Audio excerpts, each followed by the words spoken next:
बिस्मिल्लाहिर्रहमानिर्रहीम अस्सलामु अलैकुम या अली मदद।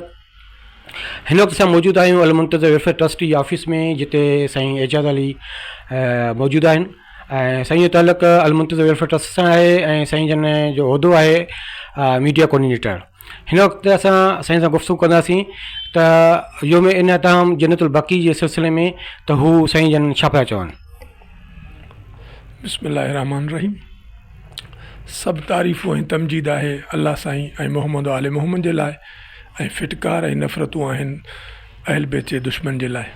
8 शहवाल असां मुहिबान अहल बैत जे लाइ करबला जे ॾींहं खां घटि न आहे, ऐं इन ॾींहं ते आल सऊद जिन ते अल्लाह साईं जी लानत हुजे, उन्हनि हिकु दफ़ो ॿीहर अहल बैत खे रंजाइण लाइ उन्हनि जी जद अमजदा साइण फ़ातिमा सलामुल्लाह अलैहा जी क़ब्र खे ऐं उन सां गॾु मौजूदु उन जी आल मौला हसन, इमाम ज़ैनुल आबिदीन ऐं इमाम मोहम्मद बाक़िर जी क़ब्रुनि खे इन्हिदाम कयो हो, ऐं हुननि इहा अहिड़ो ज़ुल्म करे ऐं अहल बैत खे रंजायो।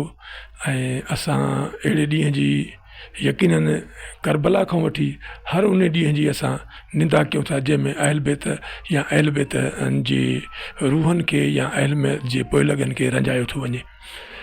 ऐं हीअ बि हिकिड़ो अहिड़ो ई ॾींहुं आहे, ऐं हिन वक़्तु असां इहा डिमांड था कयूं सॼी दुनिया जा मुहिबान अहल बैत त इन्हनि रोज़नि खे ॿीहर तामीर कयो वञे।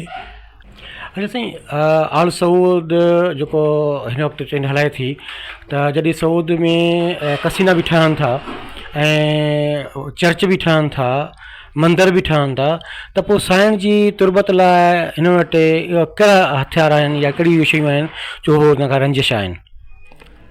सर,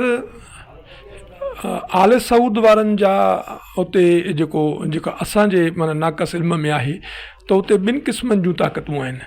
हिकु हुकूमती ताक़त आहे ऐं ॿी मज़हबी ताक़त आहे। हुकूमती ताक़त जेका आहे उहे पंहिंजे अयाशियुनि ऐं पंहिंजी जेका हुननि जी दुनिया जी डिप्लोमेसी आहे उन्हनि लाइ हिकिड़ो पंहिंजो अलॻि हिकिड़ो तरीक़ेकार आहे। ऐं जेके मज़हबी हवाले सां आहे, मज़हबी हवाले सां अॼु बि उहो उन्हनि जेके दुश्मनान अहल बैत जो नज़रियो आहे उहे उते क़ाबिज़ आहिनि। काफ़ी जेके असां ॿुधूं था पिया उन में जेको MB हिन महिल मौजूदु आहे उहो इन शइ खां जान छॾाइण जी चाहे थो, पर जीअं त उहो बि उन्हनि जी पैदावार आहे, हिननि खे हिक ॿिए जी टेक हुजण जे करे हू उन्हनि मां अञा पूरी तरह जान न छॾाए सघियो आहे। ऐं हू दुनिया खे माना ॾेखारण लाइ या दुनियादार थियण जे लाइ उहे कैसीनोज़, उहे उते शराब खाना, उते मंदर, कलीसाऊं ऐं सभु कुझु खोले सघनि था, जंहिंखे हू इन मां तव्हां अंदाज़ो लॻायो त जेके दुश्मनान अहल बैत आहिनि उन्हनि खे दुनिया जी कंहिं बि बुराईअ सां नफ़रत कोन्हे। हुननि खे जेकॾहिं को अहंजा, हुननि खे जेकॾहिं का साड़ आहे त उहो रुगो ऐं रुगो मुहिबान अहल बैत सां आहे। ऐं इन जो हिकिड़ो वाज़े बि दलील आहे त दुनिया में या माना मार्फती हवाले सां ॿ ताक़तूं आहिनि, हिकिड़ी हिन रहमानी ताक़त, हिकिड़ी आहे शैतानी ताक़त। यकीनन जीअं त हू मज़हब जे नाले में बि हुननि जॾहिं मज़हब जो नालो था यूज़ कनि त उहे पंहिंजी ऐशो इशरत ऐं पंहिंजे जेको आहे सो साम्राज्य खे क़ाइमु करण लाइ मज़हब जो रुगो नालो यूज़ था कनि, ऐं असांजे जेके असांजा ॿिया मसलक आहिनि उन्हनि खे पंहिंजो करण लाइ हू रुगो मसलकी नालो यूज़ था कनि। बाक़ी हुननि जो इस्लाम सां को बि वास्तो न आहे, हुननि जो शैतानियत सां वास्तो आहे। तंहिंजे करे हुननि खे शैतानी हर कमु जेको आहे सो करण में सवलो थो लॻे, ऐं उन्हनि खे मौत पए थो हर उहो कमु कंदे जेको अहल बैत या इस्लाम सां वाबिस्ता आहे। सादा तोम टीवी पंहिंजे वक़्तु सां हिन फील्ड में कमु करे पई, उन सिलसिले में अवां सादा तोम टीवी लाइ छा चवंदव?